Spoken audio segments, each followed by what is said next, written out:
राज्यात नैसर्गिकरित्या विघटन न होणाऱ्या प्लास्टिक फुलांच्या विक्रीस आधीपासूनच बंदी असली तरी ही बंदी अधिक स्पष्ट, परिणामकारक आणि कठोर करण्यासाठी लवकरच स्वतंत्र शासन निर्णय काढण्यात येणार असल्याची माहिती मुख्यमंत्री देवेंद्र फडणवीस यांनी आज विधानसभेत दिली। या निर्णयामध्ये केवळ प्लास्टिक फुलांचं उत्पादन आणि विक्रीच नव्हे तर सजावटीसाठी त्यांचा वापर करणारे डेकोरेटर्स तसंच अशा सजावटीला परवानगी देणारी मोठी लग्न सभागृह आणि बँक्वेट हॉल्स यांच्यावरही कारवाईची स्पष्ट तरतूद केली जाईल, असं मुख्यमंत्र्यांनी यावेळी सांगितलं।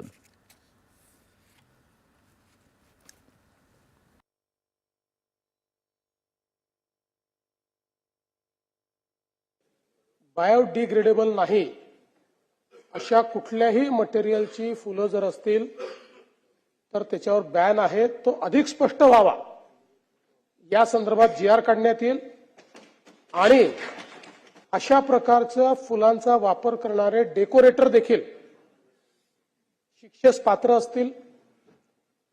या संदर्भात जे मोठे मोठे मॅरेज हॉल्स आहेत त्यांनी जर अशा प्रकारचं डेकोरेशन अलाउ केलं तर त्यांच्यावरही काय कारवाई करायची या संदर्भातही GR मध्ये आपण घालू, जेणेकरून अशा पद्धतीनं हे जे काही कृत्रिम फुलांचं एक पेव फुटलेलं आहे आणि खरं आहे म्हणजे अनेक वेळा तर ओळखताच येत नाहीत, इतके बेमालूमपणे ही बनवतायत आणि त्यातनं पर्यावरणाचे नुकसान होत आहे आणि शेतकऱ्यांचे नुकसान होत आहे।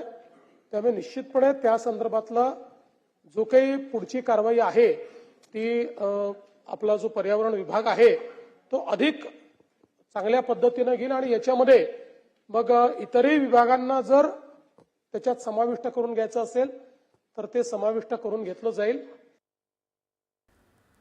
मुंबईतील दादर इथला फुल बाजार सध्या बंद असून त्यामुळे विक्रेते आणि ग्राहक यांची गैरसोय होते आहे असा मुद्दा यावेळी जयंत पाटील यांनी उपस्थित केला। त्यावर हा बाजार सुरू करण्याच्या सूचना महापालिकेला दिल्या जातील असं मुख्यमंत्री म्हणाले।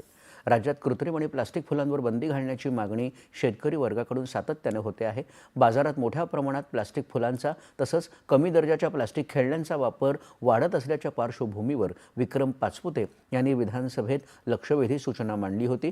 या लक्षवेधीवर मंत्री पंकजा मुंडे यांनी विभागाकडून करण्यात येणाऱ्या उपाययोजनांची माहिती दिली।